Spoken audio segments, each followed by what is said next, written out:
The morning they came for me, I was signing off on a $12 million contract with a shipping conglomerate out of Jacksonville. I remember the pen felt too light in my hand. I remember Christopher standing by the window of our Tampa office, watching the bay, not looking at me. I remember thinking he seemed nervous about something, and I remember asking him if he was okay. He said, "I'm fine, Michael, sign it." I should have known. 9 years later, I still replay that sentence in my head, turning it over like a coin I can't put down. Sign it. Not, let's review it together. Not, wait. Just, sign it. 4 hours later, federal agents walked into Reyes Coal Industries with a warrant and my name on it. My name is Michael Reyes. I was 34 years old, and I had built something real out of nothing. A logistics company that started in a rented warehouse off Adamo Drive and grew into a $53 million operation with clients from Miami to Charlotte. I did it with my best friend, a man I trusted with my life, Christopher Cole. We met in college. He was best man at my wedding. He held my daughter Harper the day she was born, before I even got to the hospital room, because I was stuck in traffic on I-275, and he refused to let her come into the world without someone from the family there. That's the kind of trust I'm talking about. My wife, Charlotte, used to joke that Christopher was the brother I never had. She wasn't wrong, which is exactly why, when the agents laid the evidence on the conference table, falsified investor statements, laundered client funds, $11 million moved through accounts with my signature on them, I actually laughed. This is a mistake, I told them. Somebody's setting me up. I didn't know yet how right I was, or how wrong I was about who. They cuffed me in front of my own staff, in front of the desk where I'd signed my first client contract 5 years earlier, in front of the framed photo of Christopher and me at our warehouse grand opening, both of us grinning like idiots who thought nothing could ever touch what they'd built together. That photo is still hanging there, I thought, as they walked me out. He's going to have to look at it every single day now. I had no idea he'd take it down within the week, or that he'd replace it with something else entirely. If a story like this has ever felt personal to you, if you've ever trusted the wrong person completely, I'd really love to know where you're watching from tonight. And if you want to see exactly how far Christopher's betrayal goes, hit subscribe now, because part 1 hasn't even shown you the worst of it yet. The trial took 4 months. 4 months of watching my life get dismantled piece by piece in a courtroom that smelled like old carpet and cheap coffee. My lawyer, a decent but overwhelmed public defender named Gregory Doss, kept telling me the evidence was layered, which I later understood meant buried so deep it would take a miracle to dig out. Christopher testified against me. I watched him walk up to that stand in a navy suit I helped him pick out for his own wedding, and I watched him look at the jury with tears actually forming in his eyes. And I watched him say the words that ended my life as I knew it. I trusted him completely. I still can't believe he'd do this to our clients, to our families. Our families. Like we were still in this together. Like he wasn't the reason I was standing there in a rented suit that didn't fit, watching 12 strangers decide whether I'd ever hold my daughter again outside of a visitation room. I looked at Charlotte in the gallery. She wouldn't look back at me. She believes them, I remember thinking. She actually believes them. That was the moment something in my chest went quiet. Not broken, not yet. Just quiet, like a room right before a storm hits. The jury took 6 hours. Guilty on all counts. Securities fraud, wire fraud, money laundering. 9 years, federal prison. No possibility of early parole for the first 5. I remember the sound the gavel made. Small, almost gentle. Nothing that quiet should have been able to end a life the way it ended mine. They took me out in handcuffs through a side door so the cameras outside couldn't get a clean shot. Small mercy. As they walked me past the hallway, I saw Christopher one last time, standing near the elevators with his lawyer, his hand resting, just resting, casual, like nothing, on Charlotte's shoulder. She let him. She let him touch her.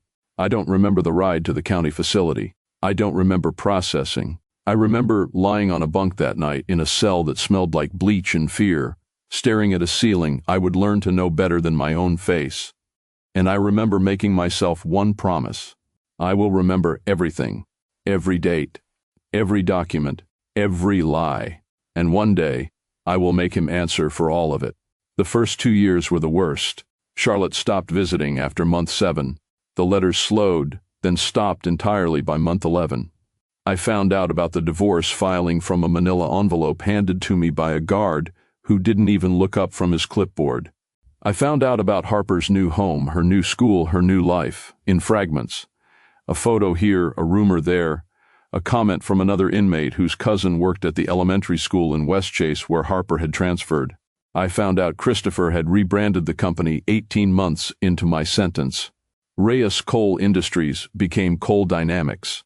My name scraped off the building, off the website, off the story of the thing I'd built with my own hands. I found out, in year 3, that Christopher and Charlotte had gotten married. I was sitting in the prison library when another inmate slid a folded newspaper across the table, a business section clipping, months old, curled at the edges.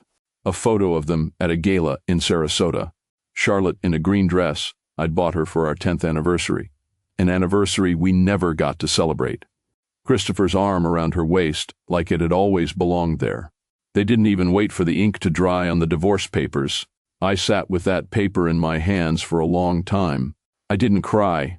Something colder happened instead. Something that felt less like grief and more like a door closing very slowly, very deliberately, somewhere deep behind my ribs. They think this is over, I remember thinking. They think I'm gone. There was a man in the cell block 2 doors down from me. Joshua Wallace, everybody called him Sarge. Forensic accountant before he was disbarred and locked up for cooking books for a client who threw him under the bus the second the SEC came knocking. Sarge had a way of looking at people like he already knew their whole story before they opened their mouths. One afternoon in the yard, he sat down next to me without asking and said, "You keep writing in that notebook every night. What is it, a diary?" I told him it was notes. Dates, numbers, everything from the trial I still didn't understand. He asked to see it.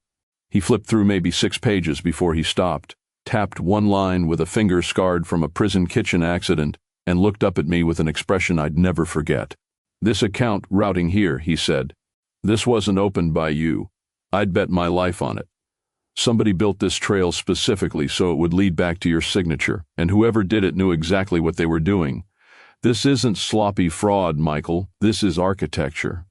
I felt something crack open in my chest. "Can you prove that?" I asked. Sarge looked at me for a long moment, the Florida sun cutting hard shadows across the yard, and he said the words that would define the next 6 years of my life. "Not from in here, but if you're willing to learn everything I know, and if you're patient enough to wait, really wait, I can teach you how to build a case so airtight that when you walk out of here, the same system that put you away will be the one that buries him." I didn't sleep that night. I lay on my bunk, running numbers in my head, replaying that courtroom, replaying Christopher's tears, replaying Charlotte's silence, replaying the sound of that gavel. 9 years. I had 6 left. 6 years to become someone Christopher Cole would never see coming. I closed my eyes, and for the first time since the verdict, I didn't feel like a man who had lost everything. I felt like a man who had just found the only thing that mattered now, a reason to survive what came next. Sarge kept his word. For the next 6 years, our afternoons in the yard became something closer to a classroom than a friendship, though it became a friendship too, the kind forged in places that strip away everything except who a man actually is underneath. He taught me forensic accounting first, then corporate law, the parts that mattered, fiduciary duty, shell structures, the quiet mechanics of how money hides. Then later, something he called the human side of the ledger, how people cover their tracks, not with genius, but with habit. Predictable, lazy, arrogant habit. Smart criminals get caught because they think they're the smartest person in the room, Sarge told me once, sharpening a pencil down to a nub because that's all the commissary allowed. Christopher Cole didn't outsmart you, Michael. He just moved first. I earned a paralegal certification through the prison's education program in year 4. I read everything I could get my hands on: SEC filings, case law, behavioral psychology, texts a volunteer instructor smuggled in through the library requisition system because she believed, for reasons I never fully understood, that I deserved a second chance at understanding my own destruction. Her name was Madison Grace, 26 years old, third-year law student doing pro bono work through a wrongful conviction clinic out of the University of Florida. She read my case file in year 5 during a routine intake for the clinic's review program, and she came back to see me 3 days later with a look on her face I hadn't seen directed at me in a long, long time. Someone believes me. There are inconsistencies in the account creation timestamps, she said, sliding a legal pad across the table between us, her voice low, even though there was no reason to whisper. 3 of the accounts used in your trial were opened using an IP address registered to a co-working space in Clearwater. You were in Tampa that entire week. There's a hotel receipt in the original discovery file that puts you 60 miles away. 60 miles. 60 miles that nobody in that courtroom had bothered to check. Why wasn't this raised at trial? I asked her, and I already knew the answer before she said it. Your original attorney didn't have the resources to pull IP logs from a private facility. It would have required a subpoena he never filed. She paused. Mr. Reyes, I think your case was handled by someone who is either incompetent or... She didn't finish the sentence. She didn't have to. Or paid to lose. That question, who reached Gregory Doss, and how, and why, became the second thread Sarge and I started pulling. It sat there for 2 more years, unresolved, a locked door I didn't yet have the key for. But locked doors don't stay locked forever, not when you have nothing but time and a reason to keep digging. By year 7, I wasn't the man who walked into that facility anymore. I want to be honest about that, because there's a version of this story where I tell you prison made me better, purer, wiser. That's not entirely true. Prison made me precise. It carved away everything soft in me and left something harder underneath, something that could sit across from a man for 6 years, plan every detail of a reckoning, and never once let it show on his face. Charlotte sent 1 letter that year, just 1. I still remember opening it with hands that weren't as steady as I wanted them to be. Michael, Harper asked about you today. I didn't know what to tell her. I'm sorry for everything. I hope you can understand someday why I made the choices I made. No return address. No explanation of what those choices actually were. What does that mean? Why I made the choices I made. What does she know that I don't? I folded that letter into the same notebook where I kept everything else, and I added it to the growing list of things I would need answered before I was finished. Somewhere out there was a version of the truth that didn't just involve Christopher's greed, and I intended to find every inch of it. Maybe you've stood exactly where I stood, betrayed by someone who wore your trust like a costume. Maybe you know that particular silence that comes after, when you stop asking why and start asking what you're going to do about it. I was released on a humid morning in late August, 9 years almost to the day since the gavel fell. No one was waiting for me outside the gate. No fanfare, no relief, just Florida heat pressing down like a held breath, and a bus ticket to a halfway house in Ocala that I never actually used, because I had a plan, and the plan didn't include announcing that Michael Reyes was free. Madison had prepared it with me over the final 18 months, working with a document specialist she trusted from the clinic's network, a man who owed her a favor he never explained and I never asked about. Legal name change, filed quietly through a county court 200 miles from Tampa. New identity, built clean, built patient. Alexander Sterling, a turnaround consultant with a fabricated 15-year resume, built on real skills I'd actually spent 9 years mastering, wrapped in a history that never happened.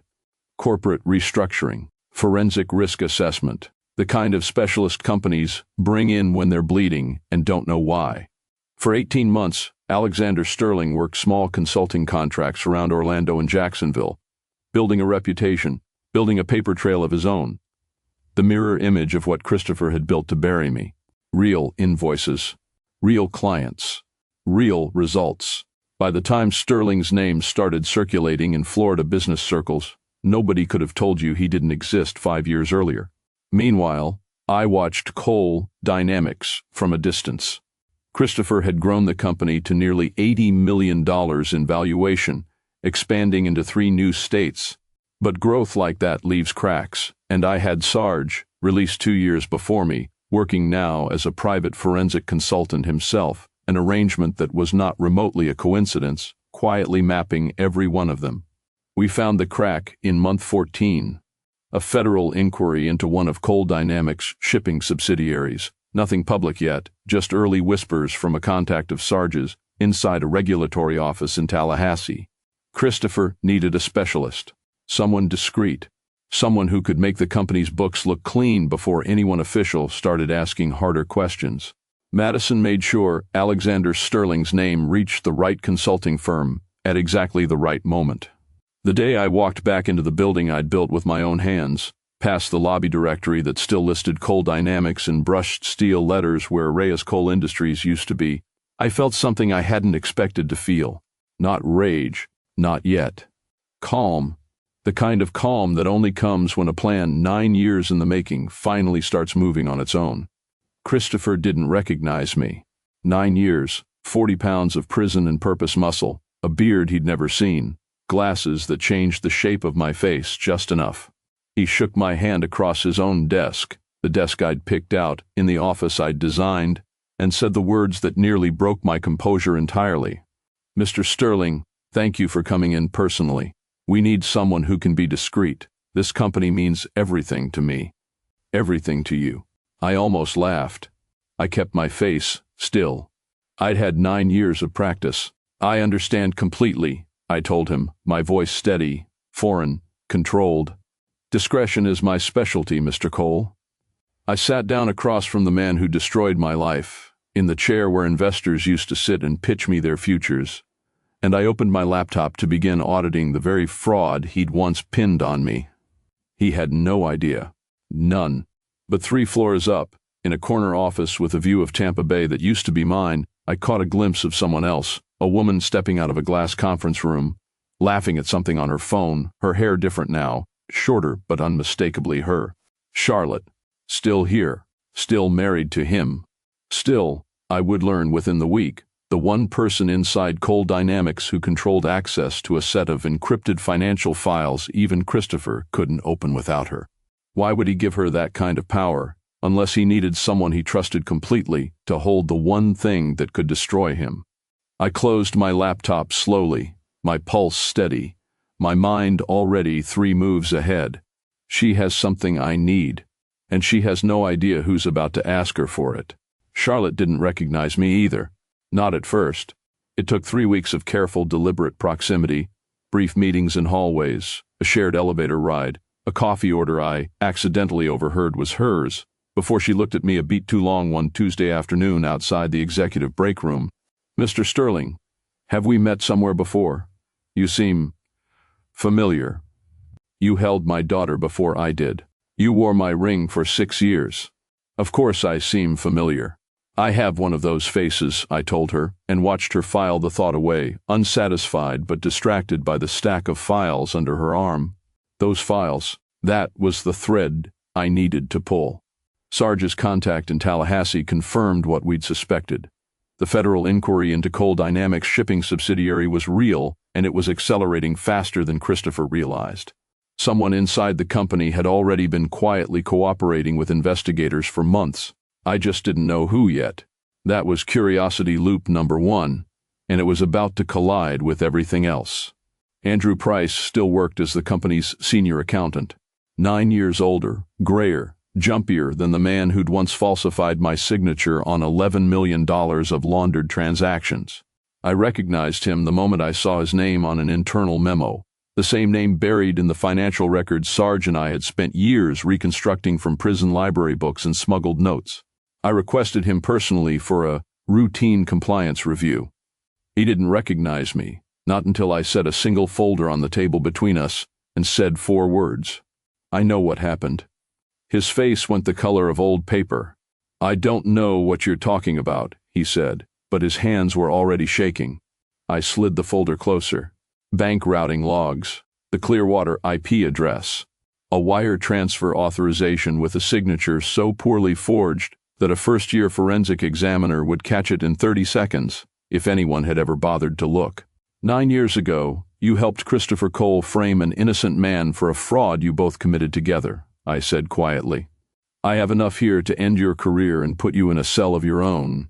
Or, I let the silence do the rest of the work. Sarge always said silence closes more deals than threats ever do. You helped me finish what should have happened the first time. The truth comes out. You cooperate fully with the SEC inquiry that's already circling this company. And when it's over, I make sure the prosecutor knows exactly how much of this was Christopher's design and how little of it was actually yours. Andrew Price put his head in his hands. When he looked up, there were tears in his eyes, real ones, not the performance Christopher gave a jury 9 years earlier. He told me you'd go away quietly. He told me nobody would ever check. Nobody did. Until now, maybe you felt that particular kind of vindication. The moment you realized the people who buried you never actually believed you'd dig yourself out. I don't know what you would have done in my place. I only know what I chose. Andrew's cooperation cracked something open faster than I expected. Within 2 weeks, he handed over an encrypted backup drive Christopher didn't know existed, years of internal communications, wire authorizations, and the original unaltered account creation logs from the week of my conviction. It was enough. More than enough. But it wasn't everything. The last piece, the one Sarge and I had been circling for 6 years, was the identity of whoever reached my original attorney, Gregory Doss, and made sure my defense collapsed before it ever had a chance. That thread led, impossibly, to Charlotte. I found it by accident. Or what looked like an accident. Madison, working the outside angle through the wrongful conviction clinic, discovered that Charlotte's family trust had made a payment 9 years earlier to a shell consulting firm that, 3 transactions later, connected to Gregory Doss's now shuttered law office. Charlotte's family paid to bury my defense. I sat with that for 2 days before I let myself believe it. Then I requested a private meeting with her, as Alexander Sterling, consultant, reviewing historical compliance irregularities ahead of the SEC inquiry. She agreed without hesitation. She had no idea what was coming. We met in the same conference room where I'd once pitched investors on the company's future. She sat across from me in a blazer the color of the ocean outside, composed, professional, a stranger wearing a face I used to know better than my own. You wanted to discuss historical transactions, she said. I wanted to discuss your father's trust, I said, and a payment made 9 years ago to a firm connected to Gregory Doss. Her expression didn't change right away. That was the tell. A woman with nothing to hide would have asked, "Who's Gregory Doss?" Charlotte just went very, very still. "I don't know what you're talking about," she said, the same 4 words Andrew Price had used weeks earlier and just as unconvincing. "I think you do," I said. "I think you've known for 9 years. I think that's the choice you mentioned in a letter you sent to a man in prison and never explained." The color drained from her face so fast I thought she might actually be sick. "How do you—" She stopped herself, studied my face, really studied it, the way she used to look at me across our kitchen table at 2 a.m. when we were young, and building something together that felt unbreakable. Her hand went to her mouth. "Michael?" The name landed in that room like a door slamming shut on 9 years of carefully constructed distance. I watched recognition tear through her. Disbelief, then horror, then something that looked almost like relief, which confused me more than anything else that had happened in that building. "You're supposed to be—" She couldn't finish it. "In prison," I said. "I was, for 9 years, for a crime your husband committed, and your family helped bury." "My family didn't know what the money was for," she said, too fast, too desperate. "My father just told me it was to help protect the company's reputation during the trial. I didn't know it was to sabotage your lawyer. I swear to you, Michael, I didn't know that." I wanted to believe her. God help me. Some small, exhausted part of me still wanted to believe her. But belief wasn't why I was in that room. "Then prove it," I said. "Because I have Andrew Price's full cooperation. I have the original account logs. I have federal investigators 3 weeks away from serving Christopher with charges that will end everything he's built. The only question left is whether you go down with him or whether you help me make sure the truth is finally exact." Charlotte's hands were shaking now, her composure completely gone. 9 years of careful denial collapsing in real time across a conference table that used to be mine. "What do you need from me?" I opened my laptop and turned it toward her. The encrypted drive, the financial architecture Christopher had spent a decade hiding behind her own trusted access credentials. I need you to open a file only you can access, I said. Tonight, before he realizes what's happening.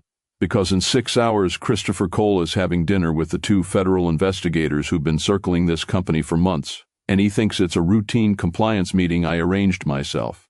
Her eyes went wide. You set up a meeting with federal investigators? Tonight? I've had 9 years to plan this dinner, Charlotte, I said, closing the laptop, my voice quieter than I felt. The only question left is which side of that table you're going to be sitting on when it happens. Outside the window, the Tampa sky had turned the deep orange of a Florida evening sliding toward dark, the same color it had been the day they walked me out of this building in handcuffs, 9 years and 1 lifetime ago. 6 hours. 6 hours until everything Christopher Cole had built on my destruction came apart in front of the very people he thought he'd fooled, and I still didn't know, not with certainty, whether the woman across from me was about to help me finish it or warn him it was coming. Charlotte didn't warn him. I found that out the hard way, sitting in a rented Buick across the street from a private dining room at a steakhouse on Bayshore Boulevard, watching through a window as 2 federal investigators shook Christopher's hand at exactly 7 p.m., exactly as scheduled, exactly as I'd planned it for 6 years. I'd spent the drive over convinced she'd call him, convinced that whatever loyalties still lived in her, to the life they'd built together, to the company, to the lie they'd both been living in, would win out over whatever she felt seeing my face again after 9 years. She didn't call him. Instead, at 6:40 p.m., my phone buzzed with a message from an unknown number. 4 words. I opened the file. What Charlotte handed the investigators that night wasn't just Andrew Price's testimony or the reconstructed account logs Sarge and I had spent 6 years building. It was the last piece, a set of encrypted internal messages between Christopher and Gregory Doss, dated 3 weeks before my trial began. Messages that made it clear my public defender hadn't just been overwhelmed. He'd been paid $15,000, wired through Charlotte's family trust, to make sure key evidence never made it in front of the jury. I read that line on the printout Madison brought me 2 days later, sitting in her small office near the courthouse, and I felt something I hadn't expected to feel after 9 years of preparing for this exact moment. Not triumph, grief, for the version of my life that existed before any of this. For a marriage I once thought was unbreakable, built by 2 people who turned out to be strangers wearing familiar faces. Charlotte says she didn't know what the money was really for, Madison said carefully, watching my face. Her father told her it was a legal retainer. She claims she didn't find out the truth until Christopher confessed everything to her, 2 years into your sentence, right before she decided not to visit you anymore. She knew for 7 years, and she said nothing. Do you believe her? Madison asked. I sat with the question longer than I wanted to admit. I believe she didn't build the trap, I finally said. I believe she chose to live comfortably inside it anyway. Those aren't the same thing, but they're not that different either. Christopher was arrested 11 days later, on a Thursday morning, in the same parking garage where he used to park his car next to mine back when Reyes Coal Industries was still just an idea sketched on a napkin. Andrew Price's testimony, combined with the reconstructed logs and the messages Charlotte turned over, gave federal prosecutors more than enough to charge him with securities fraud, wire fraud, and obstruction of justice, the exact charges that had once ended my life, now wearing his name instead. I wasn't there when they took him. I didn't need to be. Sarge called me from a coffee shop 2 blocks away, where he'd been watching, and just said one sentence. It's done, Michael. It's actually done. I sat in my car outside a hardware store in Brandon, some errand I don't even remember now, and I didn't feel the explosion of relief I'd imagined for 6 years. I felt tired. Bone deep, 9 years deep tired. The kind that doesn't lift just because the thing you were carrying finally gets put down. I thought this would feel like winning. It just feels like the end of a very long fall. The company didn't survive the scandal, not in the form Christopher had built it. Coal Dynamics collapsed within 4 months. Clients pulling contracts, the board dissolving under SEC pressure, the Tampa headquarters eventually sold to cover restitution and legal fees. I could have taken it back. Legally, morally, I had every right to walk in and rebuild Reyes Coal Industries under my own name, on the wreckage of what Christopher had stolen. I didn't. Instead, working with Madison and strangely with Andrew Price, who testified fully, lost his license but avoided prison in exchange for cooperation, I helped structure something different. A small consulting firm built quietly that specialized in exactly the kind of forensic work that had saved my life, helping wrongfully accused people untangle financial frauds built to bury them. We called it the Ledger Project. Sarge runs the forensic side now, out of a real office for the first time in over a decade. Andrew Price, believe it or not, works there too, case intake mostly, where his particular understanding of how a good man gets pulled into a bad decision turns out to be more useful than I ever expected. Maybe you've had to decide, at some point, whether justice and revenge were actually the same thing. I used to think they were. I'm not sure I believe that anymore. Charlotte and I met once more, almost a year after Christopher's sentencing. 12 years, it turned out, longer than I'd served, which felt less like justice and more like a debt finally being counted correctly. We met at a small cafe in Ybor City, neutral ground, no cameras, no lawyers. She looked older, tired in a way that had nothing to do with age. "I'm not asking you to forgive me," she said before I'd even sat down. "Good," I said, "because I don't think I can, not yet, maybe not ever." She nodded like she'd expected that, like she'd rehearsed for it. "Harper wants to see you. She's 15 now. She remembers more than I thought she would. She remembers you before everything, Michael. She's been asking questions I don't have good answers for." 15. She was 6 the last time I held her. "I'd like that," I said, and my voice came out rougher than I meant it to. "On my terms, slowly. She doesn't need another person in her life who disappears without explanation." Charlotte flinched at that, and I let her. Some sentences are allowed to hurt. We didn't reconcile that day. We didn't become friends. But we built something smaller and more honest, a boundary clearly drawn that let Harper walk across it whenever she was ready, without either of her parents' wreckage following her over. Harper and I started slow.